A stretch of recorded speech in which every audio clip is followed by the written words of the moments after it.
autoridad de Jesucristo, el Hijo de Dios. Y es basándome en un discurso que está en el Evangelio de Juan. Juan escribió, o Juan, digamos, registró la mayor parte de los discursos del Señor Jesucristo. Usted, cuando va al Evangelio de Juan y si quiere conocer los discursos del Señor Jesús, usted va al Evangelio de Juan, ahí los va a encontrar diferentes discursos que él dio. Y este es uno en el que él habló precisamente enfatizando, hablando acerca de la autoridad que él tiene, su autoridad espiritual, su autoridad como hijo de Dios, su autoridad como Dios. En el contexto, podemos decir que el Señor estaba en ese momento en Jerusalén. Había una fiesta de los judíos, dice el Evangelio de Juan, y el Señor había ido para estar también en esa fiesta.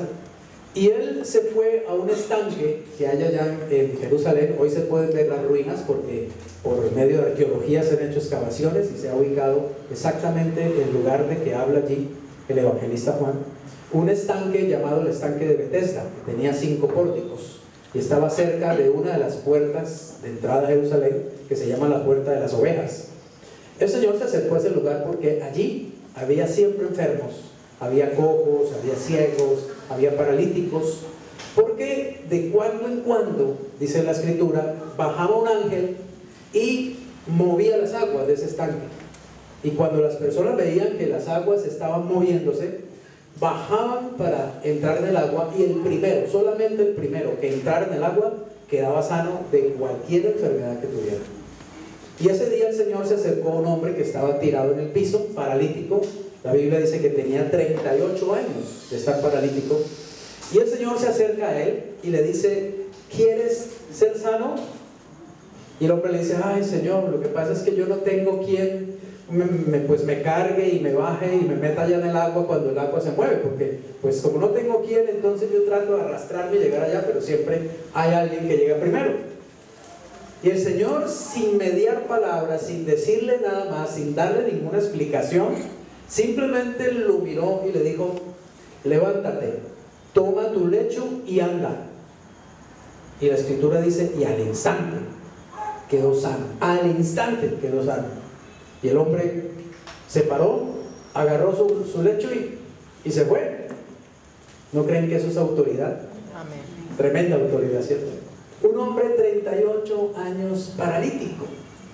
Y Jesús no tuvo que darle un sermón sobre la sanidad divina y no sacó una cantidad de versículos de que Dios sana, de que la sanidad divina, no le dio un estudio de sanidad. Jesús simplemente lo miró y le dijo: levántate, toma tu lecho y anda. Y eso fue todo. Y el hombre ni siquiera sabía quién era Jesús realmente. El hombre se fue con su lecho. Y los judíos lo vieron por ahí andando con el lecho, y entonces le dijeron: oye, ¿tú por qué estás andando con ese lecho? Hoy es sábado, hoy es día de sábado. No se puede hacer ningún tipo de trabajo, ¿cierto? Y el hombre andaba pues con el lecho, y le dijeron: no te das cuenta que hoy es sábado y no se puede hacer eso que estás haciendo. Y él les dijo: pues yo no sé, pero el hombre que me sanó me dijo que lo hiciera. Me dijo que tomara mi lecho y anduviera, así que yo estoy haciendo lo que él me dijo, sencillamente. Y le dijeron: ¿quién es? ¿Quién te sanó? Y él dijo: la verdad, yo no sé. Y Jesús ya se había ido de ese lugar. Más tarde se lo encuentra Jesús en el templo, y entonces Jesús le dice: mira, has sido sanado, no peques más para que no te venga algo peor.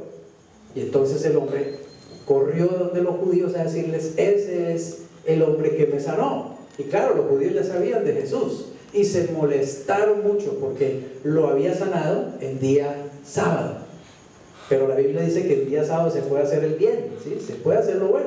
Él en una oportunidad les dijo, ¿cierto? Porque él sanó a un hombre en una sinagoga que tenía una mano seca, lo hizo también un día sábado, y lo sanó y se molestaron. Y les dijo: ustedes son unos hipócritas, porque ustedes me van a decir que ustedes que tienen un burro o un buey y se les cae a un pozo, ¿y por qué sábado no lo van a sacar? Lo van a dejar allí, ¿no? Como es sábado, ustedes van inmediatamente y lo sacan. Entonces se les cae un burro a un pozo y van y lo sacan, y yo sano a este hombre y ustedes se enojan que por qué sábado. Los legalistas, ¿no? El legalismo de la religión, como siempre, o sea, volando el mosquito y dejando pasar el camello, centrándose en lo menos importante y dejando realmente lo verdaderamente importante de lado. Así que Jesús sanó a este hombre el día de sábado, y la Escritura dice que querían matarlo, estaban muy enojados por eso. Y él les dijo: mi padre hasta ahora trabaja y yo también trabajo. Y entonces más se enojaban, dice, no solamente porque quebrantaba el sábado, según ellos, sino que llamaba a Dios mi Padre, dice, haciéndose igual a Dios. Una de las cosas que Jesús precisamente hizo fue eso, ¿cierto? Llamar a Jesús mi Padre. Ningún judío del tiempo de Jesús, y yo creo que hasta el día de hoy tampoco, los judíos ortodoxos y todo eso, ninguno llama a Dios Padre. A ellos les parece que eso es mucha familiaridad, que es como, digamos, ¿qué diríamos? Manosear mucho a Dios diciéndole Padre. Ellos no conocen a Dios como Padre, no experimentan a Dios como Padre. Para ellos es Elohim, el Altísimo, allá el Dios majestuoso. Para ellos está sentado ya en el trono del universo a millones de kilómetros. Pero Cristo vino a enseñarnos que Dios está dentro de nosotros, con nosotros, 24 horas al día, porque Él es el Padre de Jesús y es también nuestro Padre por haber creído en Jesucristo. Así que Jesús le llamaba familiarmente mi Padre. Entonces ellos se enojaban, porque al decir mi Padre, Jesús estaba haciéndose igual a Dios realmente. Y la verdad es que allí reside la autoridad de Jesucristo, en que Él es Dios. Si Jesús hubiera sido simplemente un profeta, o un sacerdote, o un maestro de moral, o un gurú como muchos piensan que es, o simplemente como un hombre muy inteligente o un fundador de una religión, pues sería uno más y estaría por ahí sepultado en alguna parte y nada más, en Jerusalén seguramente. Pero Jesús es Dios, y eso es lo que lo hace tan diferente a todo lo demás que ha pisado en esta tierra. Eso es lo que hace al cristianismo también tan distinto, porque nosotros estamos creyendo no en un hombre que vino a fundar una religión, sino en el Hijo de Dios que vino a salvarnos y a ofrecernos una comunión, una relación personal con Él tan cercana que podemos llamarle nuestro hermano mayor, y a Dios podemos llamarle nuestro Padre, como Él le llamó. Así que vamos a ver entonces cómo precisamente el Señor, a raíz digamos, de esta respuesta que Él les da, mi Padre trabaja y yo también trabajo, comienza a dar un discurso completo que está en Juan capítulo 5, versículos 19 al 47. Los primeros versículos del 19 al 20 dicen así: respondió entonces Jesús y les dijo, de cierto les digo, no puede el Hijo hacer nada por sí mismo, sino, oigan esto, lo que ve hacer al Padre. Él les está diciendo que Dios es su Padre y que Él ve lo que Dios hace, y entonces Él lo hace también. ¿Quién puede ver? ¿Qué hombre puede decir, no, es que yo veo lo que, Janet, es que yo veo lo que Dios hace y eso es lo que yo hago? ¿Sí? ¿Qué hombre puede decir eso? Jesús lo dijo, lo que mi Padre hace yo veo y yo igualmente lo hago. Ahora miren, dice, sino que ve hacer al Padre, oigan esto, porque todo lo que el Padre hace, también lo hace el Hijo, ¿cómo? Igualmente. ¿Qué hombre puede decir, Hernando, todo lo que Dios hace, yo lo hago igualito? ¿Tú qué me dirías? Pastor, con todo respeto, pero, ¿sí? Yo no creo que usted puede hacer, ¿cierto?, todo lo que Dios hace igualito como Dios lo hace. No, usted no me creería. Pero eso es lo que Jesús les estaba diciendo. Entonces imagínense estos hombres, ¿cierto? Si ya estaban enojados porque sanaba en sábado, si ya estaban enojados porque decía que Dios era su Padre, ¿cuánto más cuando Él les decía, no, es que lo que Dios hace yo lo hago igualito? Increíble. Pero ¿ustedes creen que es así? ¿Realmente Jesús hacía lo que Dios hace igualito como lo hace Dios? Ahora, ¿quién puede hacer algo exactamente igual como lo hace Dios si no es también como Dios? Así que Jesús es Dios. Esa es una doctrina fundamental del cristianismo. Jesús es Dios. Los musulmanes no pueden decir Mahoma es Dios. Los sintoístas no pueden decir que su líder es Dios. Los budistas no pueden decir Buda es Dios. Solo los cristianos decimos eso. Aquel en quien nosotros seguimos, aquel en quien nosotros creemos, aquel en quien nosotros ponemos nuestra confianza, nuestro maestro no es simplemente un hombre, es Dios. Si uno dice que uno es un cristiano, pero uno no cree que Jesucristo es Dios, uno no es un cristiano, ¿está claro? Uno es seguramente un admirador de Jesús, o un seguidor de Cristo, o un conocedor histórico, pero no es un cristiano.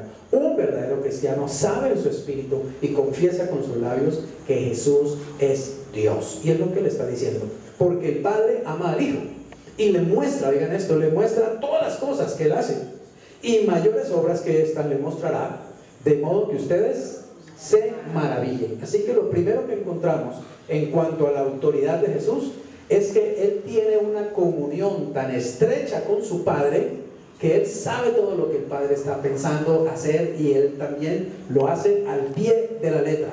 ¿Le gustaría a usted poder conocer de esa manera la voluntad de Dios y hacerla también? Igualmente, sería maravilloso, ¿cierto? ¿Qué tal que los cristianos hiciéramos realmente la voluntad de Dios de una manera perfecta todos los días? Revolucionaríamos el mundo. Pero no somos como Jesús, indudablemente. No somos el Hijo de Dios como Él lo es en esa calidad. Así que en primer lugar, la autoridad de Jesús está en la comunión que Él tenía o tiene con su Padre, ¿cierto? Y en los hechos. Porque Él dice, lo que el Padre hace, yo también lo hago igualmente. Los versículos 21-23 dice así: porque como el Padre levanta a los muertos, noten que Él acaba de decir, yo hago las obras que el Padre me muestra y aún mayores me va a mostrar, ¿cierto? De tal manera que ustedes se maravillen. ¿A qué obras mayores se estaba refiriendo el Señor allí? A esto, a resucitar muertos. Yo le pregunto, ¿cuánta gente hay en este mundo que puede decir, yo he resucitado muertos en el nombre de Dios o en el poder de Dios? O peor aún, los he resucitado en mi nombre, en mi propio poder. Jesús resucitó muertos. Por lo menos en los evangelios están registradas 3 resurrecciones, ¿cierto? Él resucitó a la hija de Jairo, ¿te acuerdan? Talita Cumi, niña, levántate. Él resucitó al hijo de la viuda de Naín también, la viuda que iba ya con su único hijo a enterrarlo. Jesús hace parar la procesión, toca el féretro y el muchacho vivo se levanta y él se lo devuelve a su madre. Y Jesús resucitó, la resurrección más famosa, ¿cierto? La más conocida. Jesús resucitó a Lázaro. Así que Él dijo, mi Padre me muestra lo que yo tengo que hacer, y les cuento que me va a mostrar cosas todavía mayores que las que ustedes han visto. Y esas cosas mayores eran la resurrección. Miren lo que dice: porque como el Padre levanta a los muertos y les da ¿qué? Vida. Les da vida, oigan esto, así también el Hijo a los que ¿qué? A los que quiere da vida. Imagínense, ¿qué tal? Yo podría decirle a usted lo siguiente: yo podría orar siendo lleno del Espíritu Santo, ¿cierto?, en el nombre de Jesús para que alguien resucite, y así alguien podría resucitar. Pero yo tendría que decirle que si eso sucediera, no lo estaba haciendo yo realmente, sino que lo estaba haciendo en el nombre de Jesús y por el poder del Espíritu Santo. Pero miren, aquí Cristo está diciendo, yo puedo resucitar al que yo quiera. ¿Quién puede dar vida? Si no, Dios. Así que evidentemente el Hijo y el Padre son los mismos, son 2 personas diferentes, pero son de la misma calidad, ¿está claro? De la misma esencia, de la misma sustancia. Por eso es que la Biblia dice, a Dios nadie lo vio jamás, pero el unigénito Hijo que está en el seno del Padre, es decir, que está en una comunión perfecta e íntima con Él, Él lo ha dado a conocer. Y por eso en Colosenses dice que Él es la imagen del Dios invisible. Así que Jesús es Dios, y es Dios hecho hombre. En este momento es Dios en la tierra, Emmanuel, Dios con nosotros. Así que Él puede dar vida a las personas, Él puede resucitar a los muertos. A una persona se le salió el espíritu, se le salió el alma, se murió, el cuerpo quedó allí, y Jesús puede traer ese espíritu y esa alma y volverlo a meter en ese cuerpo, simplemente por su palabra. ¿Se acuerdan de Lázaro? 4 días muerto, ya oliendo feo, pudriéndose, y Jesús le dice: Lázaro, ven fuera. Y el alma de Lázaro y el espíritu de Lázaro, que estaban en ese momento allá en el seno de Abraham, subieron otra vez y entraron en ese cuerpo, y ese cuerpo que estaba putrefacto de pronto quedó absolutamente sano, y la piel era como de un niño, y se había muerto de lepra. ¿Se acuerdan? O sea, qué autoridad tan tremenda. ¿Quién tiene autoridad para dar vida sino Dios? Entonces esto era lo que molestaba mucho a los judíos, que Él decía, lo que Dios hace, yo lo hago igualitico. El poder que Él tiene, yo también lo tengo. Él le da vida a los muertos y el Hijo del Hombre también le da vida a los que Él quiere darle vida. ¿Por qué? Porque el Padre a nadie juzga, sino oigan esto, que todo el juicio dio al Hijo. Los judíos estaban acostumbrados a escuchar que hay un solo Dios y que ese Dios es el juez de todos los hombres. Y ahora viene uno que dice, no, señores, es que ese Dios tiene un hijo, soy yo.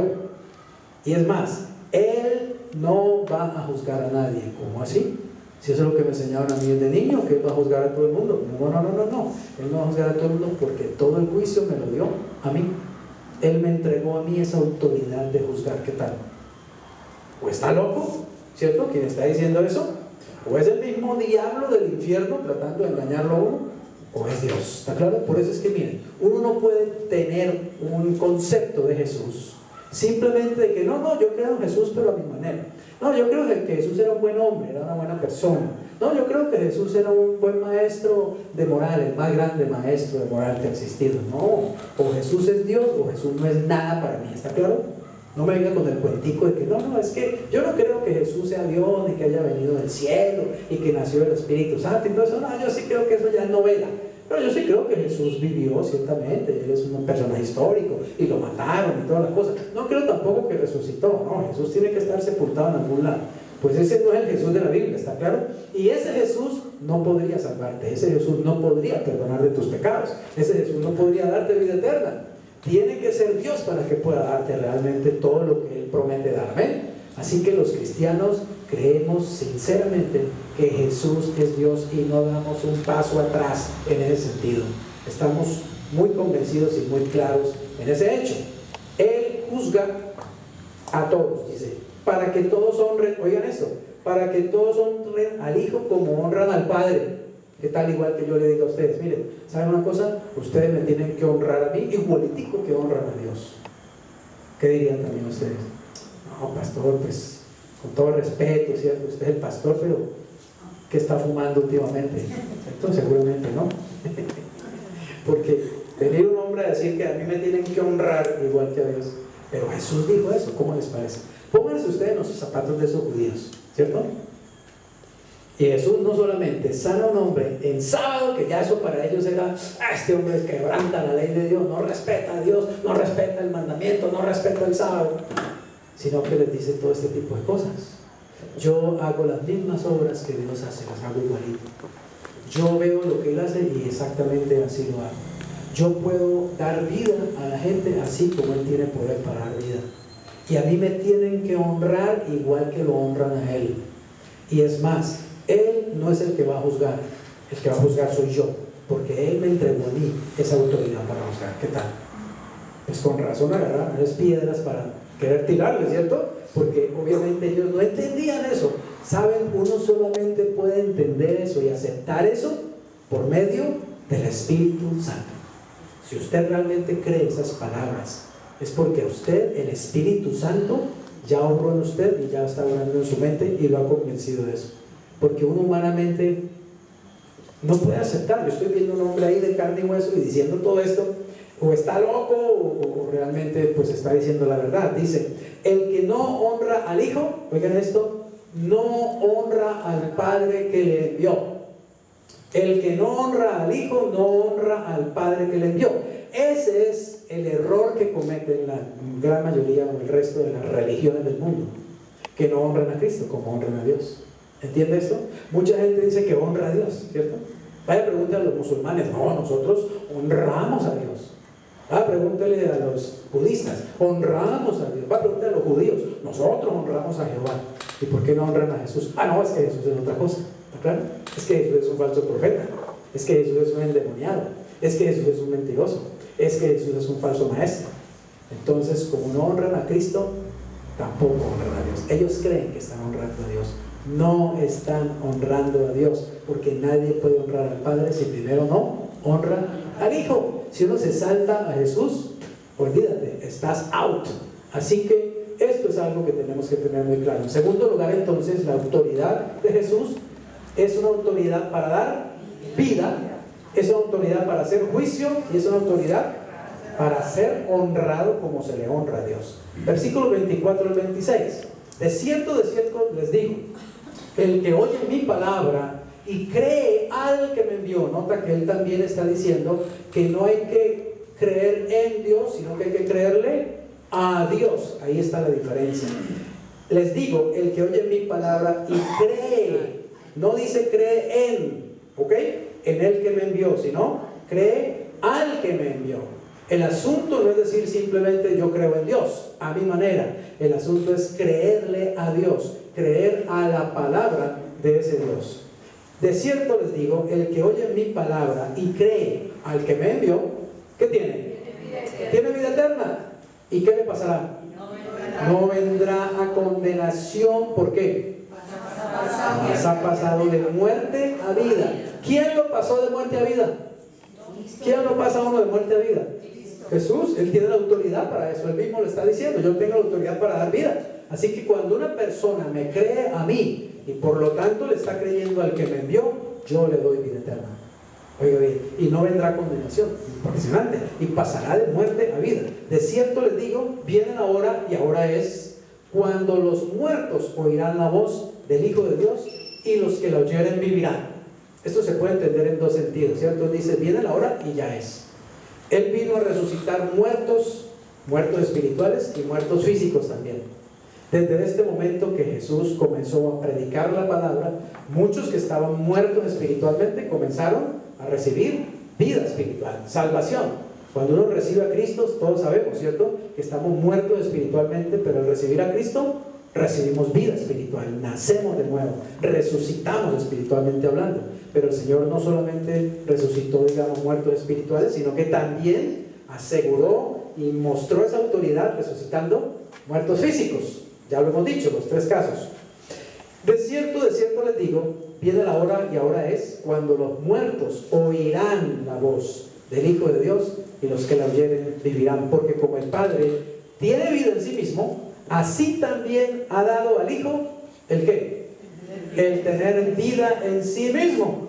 Es decir, el poder dar esa misma vida, el poder resucitar muertos, el tener autoridad sobre la muerte y sobre la vida. Así que, en tercer lugar, Jesús tiene autoridad en su palabra. Su palabra es autoridad, y tiene autoridad en sí mismo, pues tiene la vida de Dios en él mismo es Dios. Versículo 27 al 30.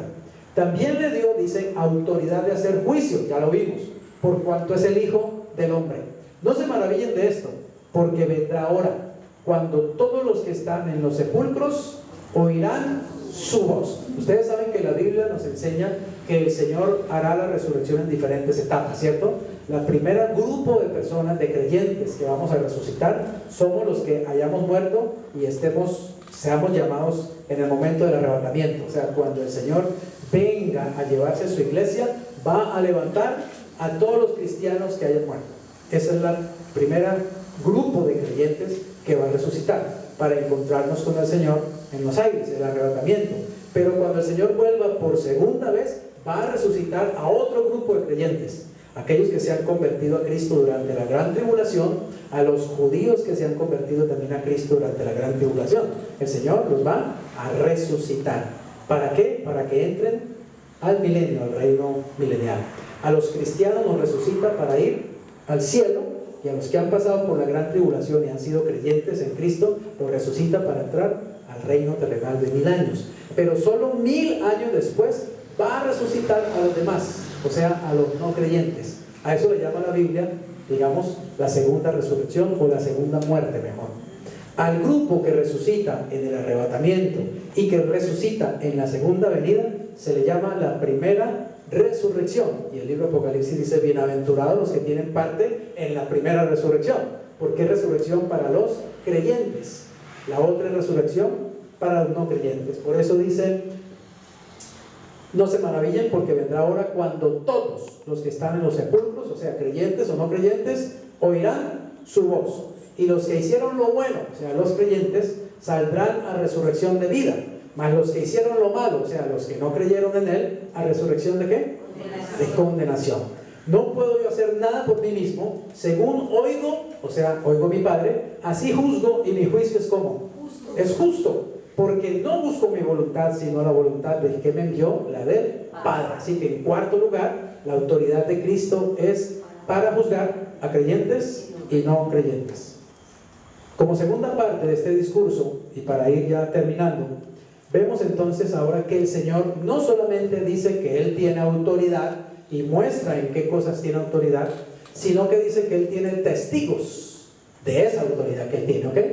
De que Él no lo está diciendo simplemente por hablar, sino que hay testigos de que lo que Él está diciendo es verdad. Versículos 30 al 35. Si yo doy testimonio acerca de mí mismo, mi testimonio no es verdadero. Otro es el que da testimonio acerca de mí, y sé que el testimonio que da de mí es verdadero. Ustedes enviaron mensajeros ¿a quién? A Juan. ¿Cuál Juan? El Bautista. Y él dio testimonio de la verdad. ¿Se acuerdan? Le enviaron mensajeros a Juan y muchos le decían: dinos, ¿eres tú el Cristo? Y él decía: no, yo no soy el Cristo. ¿Sí? Yo no soy el Cristo, yo soy el mensajero que va delante de él. Yo soy aquella voz que habla en el desierto, ¿cierto? Yo soy el que abre camino.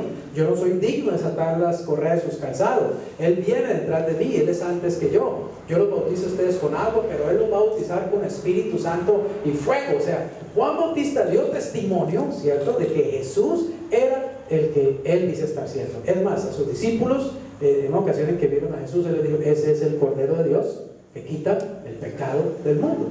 O sea que Juan Bautista dio testimonio de que Jesús es aquel que él dice ser. Pero yo no recibo, dice, testimonio de hombre alguno, mas digo esto para que ustedes sean salvos. Es decir, al final yo no necesito que ningún hombre testifique, ¿cierto?, de que lo que yo estoy diciendo es verdad. Yo no recibo testimonio de hombre alguno, pero lo digo para que ustedes sean salvos, para que ustedes crean que lo que dijo Juan Bautista acerca de mí es verdad, y entonces obviamente pues acudan a él como Salvador. Él era, o sea, Juan el Bautista, él era antorcha que ardía y alumbraba, y ustedes quisieron regocijarse por un tiempo en su luz, ¿cierto? Porque el testimonio de Juan Bautista o el ministerio no duró mucho. Ustedes saben que él murió decapitado y entonces Jesús comenzó su ministerio. Así que el primer testigo que Jesucristo dice que él tiene de que él es aquel quien dice ser, ¿quién es? Juan el Bautista. Segundo testigo, versículos 36 al 38. Mas yo tengo mayor testimonio que el de Juan, porque las obras que el Padre me dio para que cumpliese, las mismas obras que yo hago, ¿qué hacen? Dan testimonio de mí, que el Padre me ha enviado. También el Padre que me envió ha dado testimonio de mí. Nunca han oído su voz, ni han visto su aspecto, ni tienen su palabra morando en ustedes, porque a quien él envió, ustedes no le creen. Pero entonces, ¿quién es el testigo aquí? Sus obras y además Dios mismo. O sea, Jesús pudo decir: Dios es testigo, mi testigo, de que yo soy realmente el enviado de él, de que yo soy el Mesías, de que yo soy el escogido de Dios, de que yo soy aquel que Dios envió para perdonar los pecados y para salvarlos. Pero además también tengo otros testigos, mis obras. Las obras que yo hago dan evidencia de que yo soy un hombre de Dios, ¿cierto? ¿Cómo puede, digamos, como decía alguien, ¿no?, cuando le dijeron a aquel ciego que fue sanado también, los judíos le dijeron: testifica que ese hombre es un pecador? Y dijo: pues yo no sé si será un pecador, pero pues lo que sé es que yo era ciego y ahora veo. Le dijo, ¿cierto? Y yo no creo que un pecador pueda hacer las obras que este hombre hace, ¿cierto? Así que las obras son un testimonio realmente de Jesús mismo. Tercer testigo, 39 al 44. Escudriñen las Escrituras, porque a ustedes les parece que en ellas tienen la vida eterna, y ellas son las que dan testimonio de mí, y no quieren venir a mí. ¿Para qué? Para que tengan vida. Note que el problema del hombre no es que no pueda ir a Dios o no pueda ser salvo. En el fondo es que finalmente no quiere acudir a Cristo para ser salvo. El problema está en la voluntad del ser humano. Gloria de los hombres no recibo, mas yo los conozco, que no tienen amor de Dios en ustedes.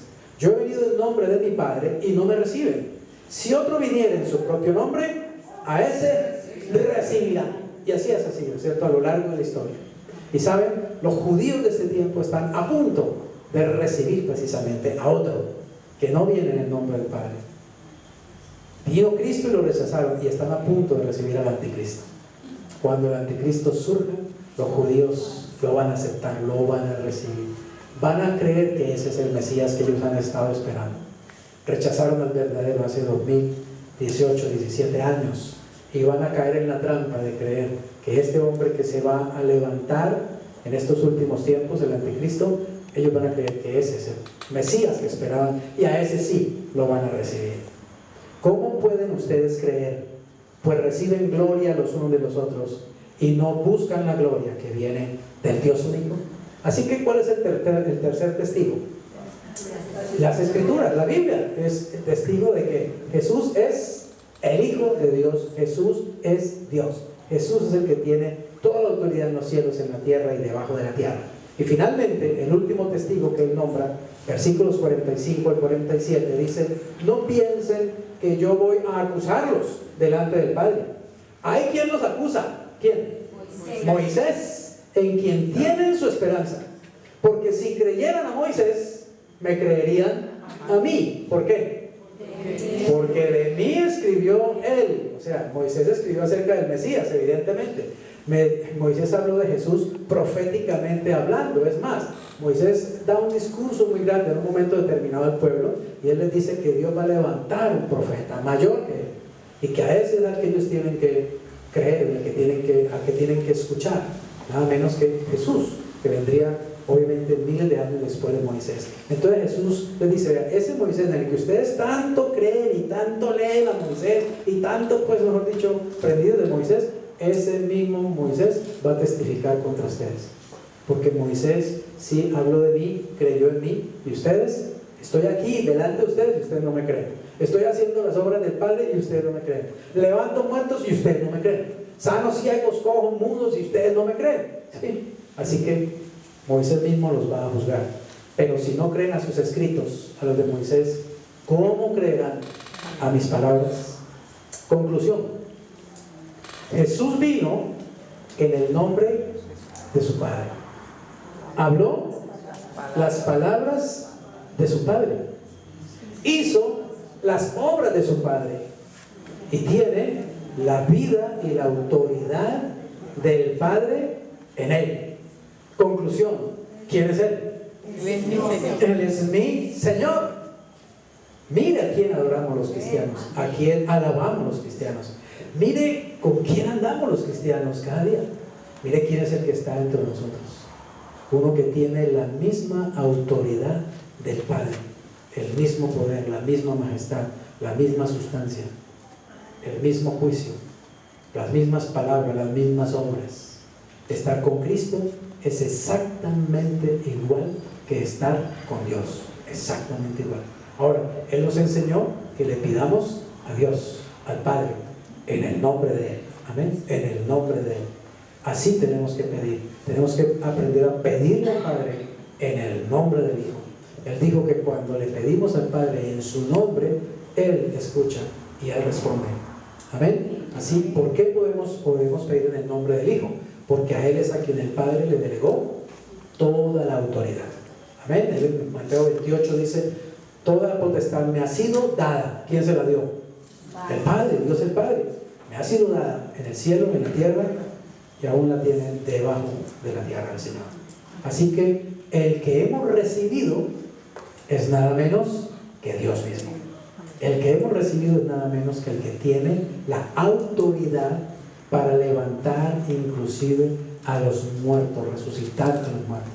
Es el que tiene autoridad sobre todos los demonios, sobre Satanás y toda su organización. Tiene a Satanás y a toda su organización pisados por la cabeza, debajo de sus pies. Tiene el poder y la autoridad sobre la enfermedad, tiene el poder y la autoridad sobre la pobreza, sobre la maldición, sobre cualquier problema que tú tengas. Tú estás andando nada menos que con Dios mismo, las 24 horas del día. Así que eres bendecido, eres privilegiado, eres realmente una persona llena de una gran, autoridad también, porque Cristo está en tu vida. Amén. Así que pongámonos en pie y declaremos estas palabras de autoridad y de poder. Vamos a decirlo en el nombre de Jesús. Vamos a declararlo como una realidad que nosotros creemos, como una realidad que confesamos, como una realidad que nos ha cambiado la vida. Jesús vino en el nombre de su Padre, habló las palabras de su Padre, hizo las obras de su Padre y tiene la vida y la autoridad del Padre. Él es mi Señor. Jesús vino en el nombre de su Padre, habló las palabras de su Padre, hizo las obras de su Padre y tiene la vida y la autoridad del Padre. Él es mi